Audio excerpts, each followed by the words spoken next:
సుమన్ టీవీలో మీ personal and business promotions కోసం కింది నెంబర్కి కాంటాక్ట్ చేయండి.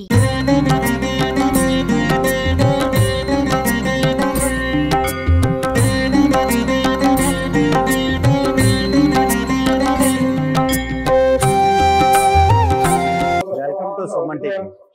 గత 4 రోజులుగా గణపతి ఉత్సవాలు ఉండి నియోజకవర్గంలో అంగరంగ వైభవంగా జరుగుతున్నాయి.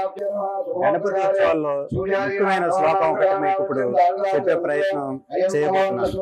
శుక్లం భరధరం విష్ణు శశివర్ణం చతుర్భుజం ప్రసన్నవదనం ఛాయే సర్వ విఘ్నోపశాంతయే అగజ ఆనన పద్మార్కం గజానన మహర్నిశం అనేకదంతం భక్తానం ఏకదంతం ఉపాసమహే.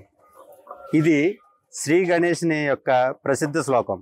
వైష్ణవ సాంప్రదాయంలో ఇది శ్రీ విష్ణువును సూచించే విష్ణు సహస్రనామ స్తోత్రంతో పాటు పఠిస్తారని పురాణాలు చెబుతున్నాయి. ఇది అడ్డంకులను తొలగించే విశ్వక్సేనుని కూడా సూచిస్తుందని పురాణాలు చెప్తున్నాయి. ఈ క్రమంలోనే మొత్తం నియోజకవర్గంలో వినాయక చవితి ఉత్సవ కమిటీ ఆధ్వర్యంలో ఈ కార్యక్రమాలు జరుగుతున్నాయి. వినాయక చవితి ఉత్సవాల్లో భాగంగా పలు ప్రాంతాల్లో వినూత్నమైన పద్ధతిలో విగ్రహాల ఏర్పాటు అయితే జరిగింది. ఆ మాదిరిగా ఆకివీడు పూలు పళ్ళ వర్తక సంఘం ఆధ్వర్యంలో ఏర్పాటు చేసిన వినాయకుడి విగ్రహం ఇక్కడ రథం మీద కూర్చుని ఉన్న భంగిమలో ఆకారం మనం చూస్తున్నాం. దీని గురించి మన పంతులు గారిని అడిగి విశేషాలు తెలుసుకున్నాం. సరే, ఈ విగ్రహం ఎన్ని అడుగులు ఉంటుందండి? ఇది మన ఆకివీడి గ్రామంలో శ్రీ లక్ష్మీ గణపతి పండ్లు పూల వర్తక సంక్షేమ సంఘం వారి ఆధ్వర్యంలో 38వ వార్షికోత్సవం నిర్వహించబడుతుంది. ఆకివీడి మెయిన్ రోడ్డు నందు పొట్టి శ్రీరాములు వారి విగ్రహం వద్ద ఈ ఉత్సవాలు నిర్వహించబడుతున్నాయి. ఇది 38వ సంవత్సరం. ఆ స్వామివారి విగ్రహం ఎత్తు 12 అడుగులన్నర ఎత్తు, వెడల్పు 12 అడుగులు. ప్రతి సంవత్సరం కూడా చాలా మహావైభవంగా పూజా కార్యక్రమాలు నిర్వహించబడతాయి.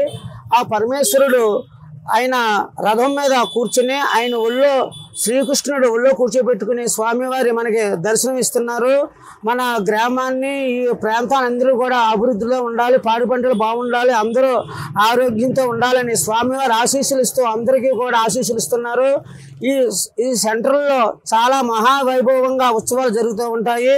ఇది 13 రోజులు ఈ ఉత్సవాలు జరుగుతాయి. 13వ రోజున స్వామివారి బ్రహ్మాండమైన ఊరేగింపు కార్యక్రమం నిర్వహించబడుతుంది.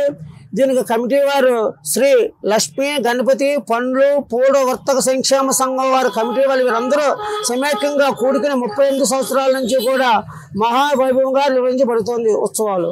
ఇది 13 రోజుల తర్వాత నిమజ్జనం. 13వ రోజునే స్వామివారి బ్రహ్మాండ ఊరేగింపుతో నిమజ్జన కార్యక్రమం ఊరేగింపు జరిగి నిమజ్జనం జరుగుతుంది. సార్, ఇక్కడ ఎన్ని సంవత్సరాల నుంచి ఈ వినాయక చవితి ఉత్సవాలు చేస్తున్నారు? ఇది 18వ వార్షికోత్సవం అండి. 18 సంవత్సరాల నుంచి చేస్తున్నాము. ప్రతి సంవత్సరం కూడా చేయకూడదంటే వరదలు వచ్చినా సరే ఆకుండా తప్పనిసరిగా పండుగ చేయాలన్న ఉద్దేశంతో పండుగ చేస్తున్నామండి. ఇక్కడ ఇది ఎన్ని అడుగుల విగ్రహం అండి? ఇది 10 అడుగులండి. 10 అడుగులు, 10-10.5 ఉంటుంది. అంటే మామూలుగా వినాయకుడి విగ్రహం అంటే వినాయకుడితో పాటే ఉంటది కదా, చక్కగా అటు ఇటు కృష్ణుడు అంటే డిజైనింగ్ అందంగా ఉంటదని చెప్పి ఓ పక్క కృష్ణుడిని ఓ పక్కన కుమారస్వామిని కూడా పెడతాం. వెనకాల చేపలు డిజైనింగ్ అన్ని కూడా అట్రాక్షన్ గా బాగున్నాయి అని చెప్పి ఈ విగ్రహం తీసుకోవడం జరిగింది. ఎంత అయిందండి విగ్రహానికి? విగ్రహం వచ్చి మనకి 30,000 అయింది. 30,000 ఎక్కడి నుంచి తెప్పించారు? మనకి ఇక్కడే మన ఆకివీడులోనే ఆర్డర్ చెప్తే ఆయన ప్రత్యేకించి బయట నుంచి తెప్పించారని మన ఉప్పుడేరుగడ్డ తీసుకున్నాం. ఎన్ని రోజులు ఈ కార్యక్రమాలు చేస్తారు? 9 రోజులండి. 9 రోజులు ఉంచి 9 రోజులు పూజా కార్యక్రమాలు అయిన తర్వాత 10 రోజు ఊరేగింపు కింద ఊరేగిస్తాం. దీనికి కమిటీ ఏమైనా ఉందా? ఉందండి. గణేష్ యూత్ కమిటీ అని చెప్పి ఒక 15 మంది మెంబర్స్ ఉన్నాయండి. కమిటీలో మీరు? నేనే పెద్దని ప్రెసిడెంట్. ఆకివీడు శాంతినగర్ వరసిద్ధ వినాయకంలో 9 రోజులు ఉత్సవాలు జరుగుతాయండి. 2006లో వినాయకుడి గుడి స్థాపించడం పునర్నిర్మాణం జరిగింది. అప్పటి నుంచి ప్రతి సంవత్సరం ఉత్సవాలు ఘనంగా చేస్తూ ఉంటారు. ఈ 9 రోజు ఉత్సవాలు ఘనంగా జరుగుతాయి. స్వామివారిని వేలాది మంది భక్తులు వచ్చి దర్శించుకొని వాళ్ళ యొక్క కోరికలు తీర్చుకుంటున్నారు. స్వామివారు అలాగే వాళ్ళ కోరికలు తీరుస్తున్నారు. దానివల్ల స్వామివారు బాగా ప్రసిద్ధి చెందారు గుడి. దీనివల్ల ఇక్కడ చాలా మంది భక్తులు శ్యామలంగా ఆయుర ఆరోగ్యంతో శుభ్రంగా ఉంటున్నారు. ప్రతిరోజు స్వామివారిని కొద్ది వేలాది సంఖ్యలో వచ్చి ప్రజలు వచ్చి దర్శనం చేసుకుని వెళ్తున్నారు. ఈ ఉమాగారి ఆధ్వర్యంలో ఈ కార్యక్రమం జరుగుతుందండి. ఆకివీడు శాంతినగర్లో వేచేసి ఉన్న శ్రీ వరసిద్ధ వినాయక ఆలయంలో గుడి నవరాత్రి ఉత్సవాలు అంగరంగ వైభవంగా జరుగుతున్నవి. 9 రోజులు చేస్తామండి. 7వ తారీఖు నుంచి 15వ తారీఖు దాకా నవరాత్రులు చేస్తున్నాం. 15వ తారీఖున పూర్ణాహుతి ఉంది. అలాగే 22వ తారీఖున అఖండానం సమారాధన ఉంది. మా గుమిడి కమిటీలో ప్రతి 2 ఇయర్స్కి ఒకసారి మారుతూ ఉంటాం. ఈ సంవత్సరం అధ్యక్షుడు చప్ప మణికంఠ గారి ఆధ్వర్యంలో బాగా అంగరంగ వైభవంగా జరుగుతుంది. గతంలో కూడా మాకా చిన్న గారు, గతంలో గంటల శివ గారు, అలాగే గంధ ఉమా గారు అందరి సమక్షంలో అత్యధిక వైభవంగా బాగా జరుగుతుందండి. కనుక ప్రతి భక్తులు వచ్చి మా గుడిని స్వీకరించడానికి వచ్చి దర్శనం చేసుకుని తీర్థప్రసాదాలు తీసుకోవాలని కోరమైనది.